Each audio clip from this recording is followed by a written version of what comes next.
प्रिय विद्यार्थियों, आप सभी का एक बार फिर से स्वागत है।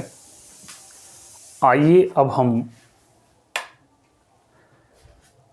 आज आपको समझाने का प्रयास करेंगे वेग समय ग्राफ और त्वरण समय ग्राफ। देखिए, आपने पीछे वीडियो में देखा कि किस प्रकार से समय विस्थापन ग्राफ होता है।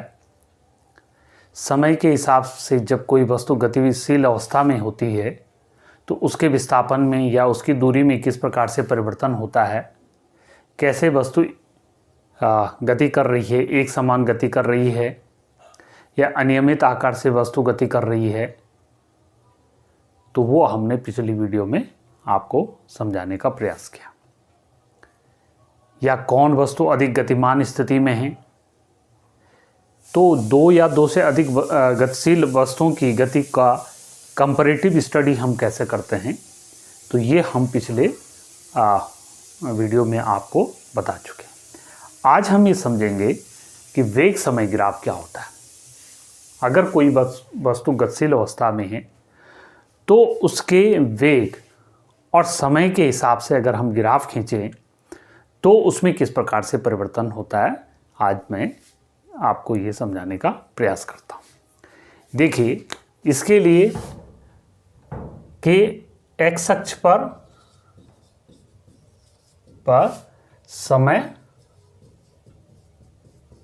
एवं वाई अक्ष पर वेग लें तो उसे हम क्या बोलेंगे, वेग समय ग्राफ। अब देखिए, वेग समय ग्राफ अलग अलग परिस्थितियों में अलग अलग हिसाब से हो सकता है।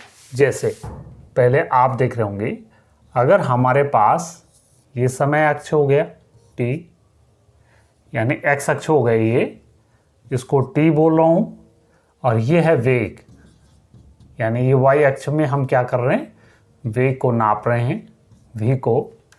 अगर वेग समय ग्राफ समय अक्ष के समांतर एक सीधी रेखा के रूप में आता है तो हमने क्या कहना है कि वस्तु एक समान वेग से गतिमान है। एक समान वेग से गतिमान है, उसका त्वरण क्या हो जाएगा, शून्य होगा, क्योंकि वेग परिवर्तन क्या होगा, यहां पर परिवर्तन शून्य। क्योंकि त्वरण के लिए वेग परिवर्तन जब होता है तो उसमें क्या आता है, त्वरण उत्पन्न होता है।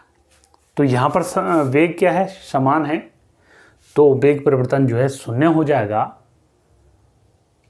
तो त्वरण उसका क्या हो जाएगा, शून्य हो जाएगा। अब विस्थापन, वेग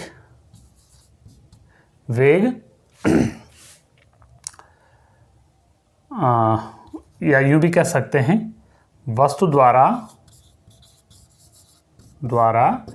t समय में तय विस्थापन।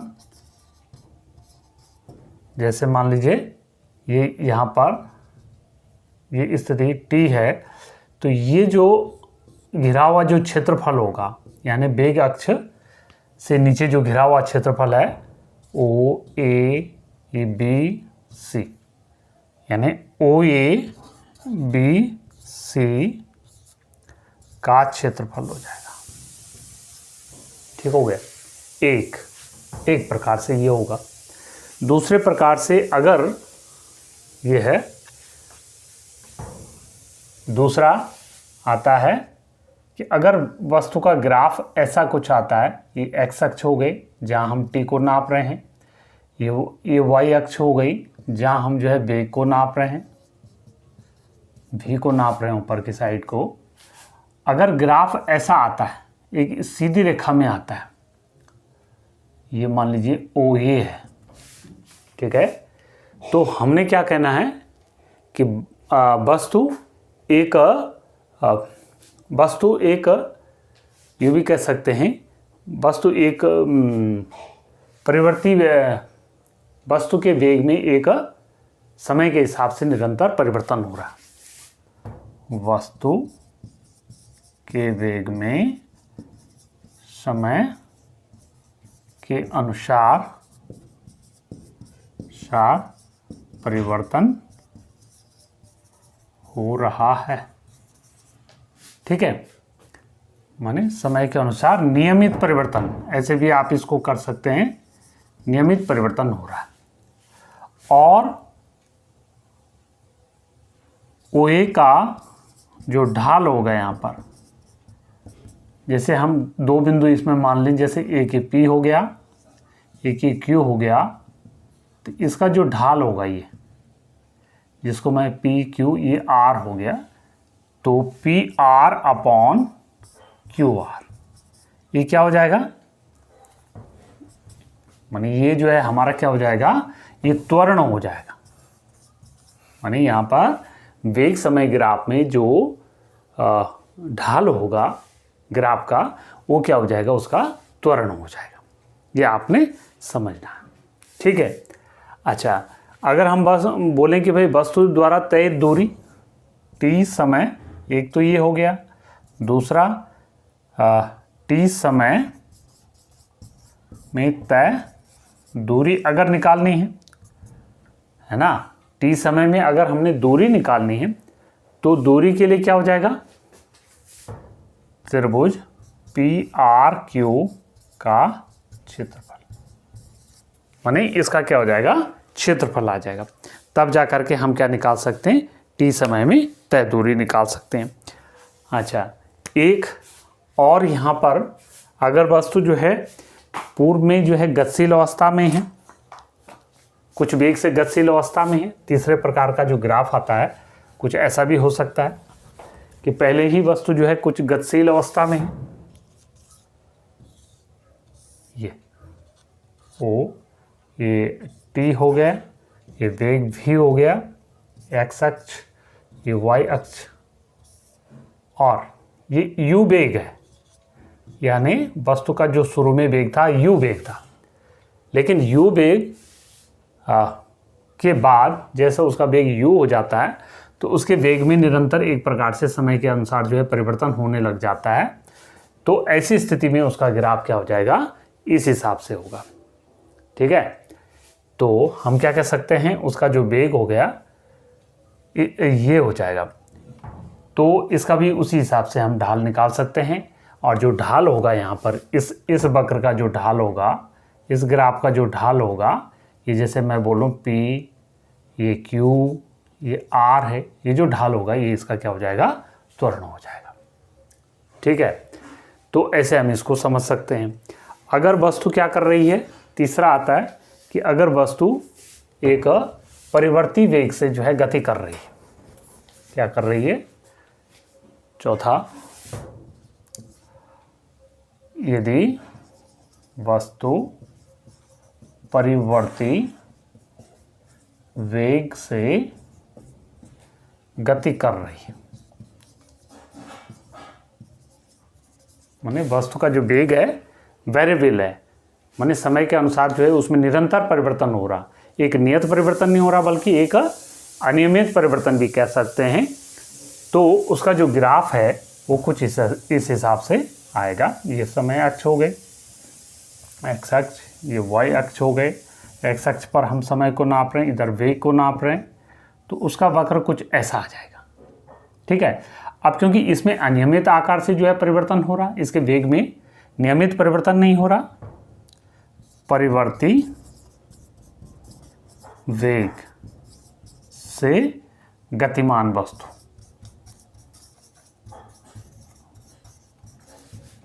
ठीक है, तो इसका ढाल क्या हो जाएगा, इसका जो ढाल होगा उसे हम बोलेंगे औसत त्वरण,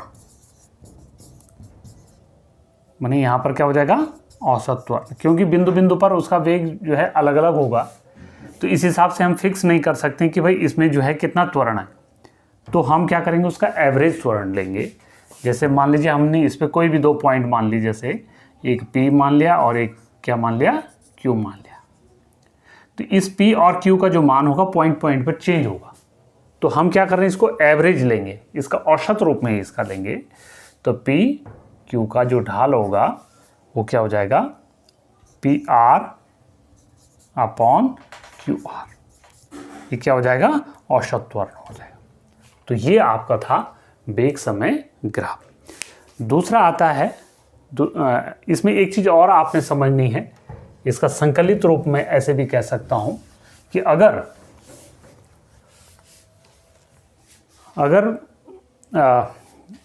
वस्तु का, देखिए कुछ चीज़ें आपने याद रखनी है। यदि वेग समय ग्राफ का ढाल धनात्मक है तो उसमें क्या होगा, त्वरण उत्पन्न होगा। और अगर वेग समय ग्राफ का ढाल क्या है, ऋणात्मक है, तो उसमें क्या होगा, मंदन। अब आप बोलेंगे साहब त्वरण और मंदन क्या हुआ, है दोनों ही त्वरण है। तो त्वरण का मतलब होता है धनात्मक त्वरण को हम त्वरणी कह सकते हैं, लेकिन जो नेगेटिव त्वरण होता है उसे हम क्या बोलते हैं, मंदन बोलते हैं। अब ये कैसे होता है, जैसे कोई वस्तु या जैसे कोई कार सड़क पे दौड़ रही है, एक समान चाल से दौड़ रही है, और अचानक उसमें ब्रेक लगाया जाता है, धीरे धीरे करके कार जो है रुक जाती है। तो ब्रेक लगाने से उसका जो वेग होगा वो घटने लग जाता है। तो वेग परिवर्तन जो है विपरीत दिशा में हो रहा, तो वहाँ उसे हम क्या बोलेंगे, वहाँ पर मंदन, रिटार्डेशन उसमें लग रहा। ठीक है, तो ये इस हिसाब से होता है। अच्छा, दूसरी चीज़ होती है, और क्या आपने याद रखना है कि वेग समय ग्राफ में जो हम यूँ भी कह सकते हैं इसको, वेग समय ग्राफ में आप ऐसे भी समझ सकते हैं कि गतिशील वस्तु का जो ये भी कह सकते हैं कि गतिशील वस्तु में विस्थापन वेग में परिवर्तन इनटू समय अंतराल, यानी जो छायांकित भाग का क्षेत्रफल होगा, कित भाग का क्षेत्रफल। यहां पर हमने ये बताया था आपको, ये तो ये P, ये Q था, ये R था। ये जो पार्ट है, ये समकोण त्रिभुज का जो क्षेत्रफल है, ये क्या हो जाएगा, इसका विस्थापन हो जाएगा। ठीक है, तो ये था आपका समय विस्थापन ग्राफ, वेग समय ग्राफ। अब हम बात कर रहे हैं त्वरण समय ग्राफ पे। अभी त्वरण समय ग्राफ क्या होता है, अगर हम x अक्ष पर तो समय को ले लें, x अक्ष पर समय एवं y अक्ष पर त्वरण A को ले लें। ठीक है, तो हमारे पास जो ग्राफ उत्पन्न होता है, प्राप्त होता है, उसे हम क्या बोलेंगे, त्वरण समय ग्राफ। अब जैसे देखिए, इसमें भी कई स्थितियां आती हैं, जैसे एक ये है x अक्ष, ये है y अक्ष, इधर हम t को नाप रहे हैं, इधर y को नाप रहे हैं, त्वरण a को नाप रहे हैं इधर। तो अगर इसका ग्राफ x अक्ष पर एक सीधी रेखा है, एक ऐसे एक b आता है, इसमें भी ये x, ये y, ये त्वरण था ऊपर, ये वेग हो गया, नहीं समय हो गया, इधर भी ऐसा है। यानी यहाँ पर अगर वस्तु नियत त्वरण भी नहीं कह सकते हैं, अगर वस्तु क्या है, स्थिर अवस्था में, स्थिर अवस्था, तो उसका जो ग्राफ होगा वो इस हिसाब से होगा। ठीक है, स्थिर अवस्था में माने उसमें वेग नहीं है, वेग में परिवर्तन 0 हो जाएगा, वेग जब है ही नहीं तो वेग परिवर्तन 0 हो जाएगा, तो उसका ग्राफ ऐसा आएगा। इसको हम क्या कह सकते हैं कि वस्तु क्या कर रही, नियत वेग से गति कर रही, नियत वेग से गतिमान। तो जब नियत वेग से गतिमान होगी तो वेग में परिवर्तन ही नहीं होगा, तो वेग में परिवर्तन नहीं होने से उसमें त्वरण उत्पन्न नहीं होगा, त्वरण क्या हो जाएगा, 0। तो उसका जो ग्राफ हो जाएगा एक्स अक्ष के समांतर ही, एक्स अक्ष पर ही एक रेखा प्राप्त होगी। ठीक है, तीसरी बात आती है कि अगर वस्तु एक नियत त्वरण से गति कर रही, सी स्थिति, ये हो गया हमारा एक्स अक्ष, ये हो गया वाई अक्ष, इधर टी नाप रहे हैं, इधर ए नाप रहे हैं। अगर ऐसा ग्राफ आता है तो वस्तु क्या कर रही, एक नियत त्वरण से गति करती है, नियत त्वरण से गति कर रही है।